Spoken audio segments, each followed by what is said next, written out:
దక్షిణ నుంచి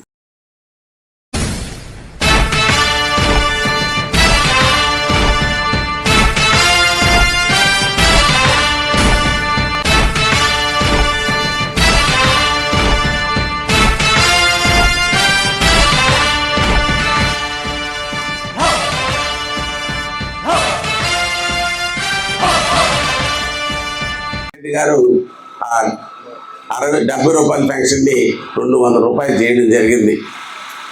తర్వాత రాజశేఖర రెడ్డి గారు, తర్వాత ముఖ్యమంత్రులు వచ్చారు. 10 సంవత్సరాల పాలన జరిగింది. ఆ 70 రూపాయలే ఉంది, మళ్ళా 200 ఉంది.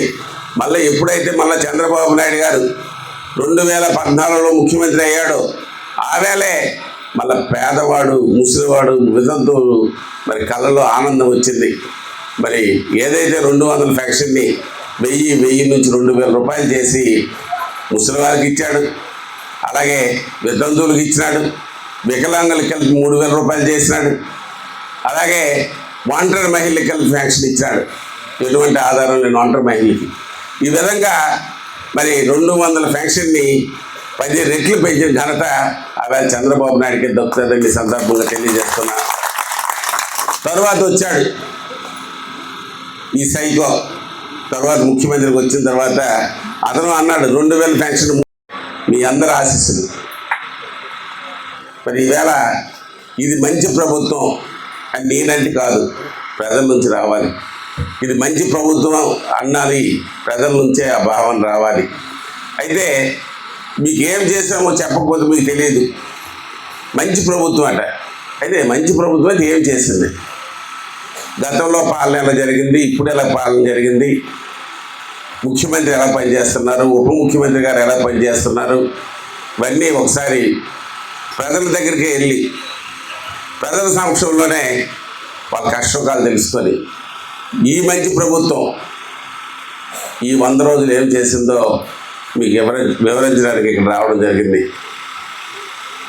మొదటిది, ఈ రాష్ట్రంలో నిరుద్యోగ సమస్య చాలా తీవ్రంగా ఉంది. కొత్తగా పరిశ్రమలు లేవు, ఉపాధి అవకాశాలు లేవు, ఉద్యోగాలు లేవు. పాపం టీచర్ ట్రైనింగ్ అయ్యి 5 సంవత్సరాలు అయింది, ఒక మ్యాథ్స్ ఉద్యోగం నింపలే. పాఠశాల కట్టారు, బడిలో పిల్లల సంగతి మర్చిపోయారు. బడికి రంగులు వేసినారు, పడిపోయిన స్కూల్ కట్టలేదు. అంటే అస్తవ్యస్తం చేసినారు. అవి చంద్రబాబు నాయుడు 2014 నుంచి 19 వరకు ముఖ్యమంత్రి ఉన్నప్పుడు డైస్ అనే కార్యక్రమం ద్వారా 5600 కోట్లు వరల్డ్ బ్యాంక్ నుంచి 30 సంవత్సరాల తీర్మానానికి తక్కువ వడ్డీతో తెచ్చాడు. అంటే ఎక్కడ పాఠశాలలు లేవు, ఆ పాఠశాలలు కట్టడానికి, ఎక్కడ మరుగుదొడ్లు లేవు, ఆ మరుగుదొడ్లు నిర్మించడానికి, ఎక్కడ ప్రహరీలు లేవు, ఆ ప్రహరీలు కట్టడానికి డైస్ ప్రోగ్రామ్ తెస్తే అది ఇంప్లిమెంట్ అయ్యే మొదటి రోజుల్లోనే ప్రభుత్వం మారిపోయింది. మారిపోయిన తర్వాత అప్పనంగా డబ్బు దొరికింది. ఆ డబ్బుని రంగులేసి సున్నాలేసి మరి ఆ డబ్బుని గాలికి వదిలేసి ఈవేళ కలిపి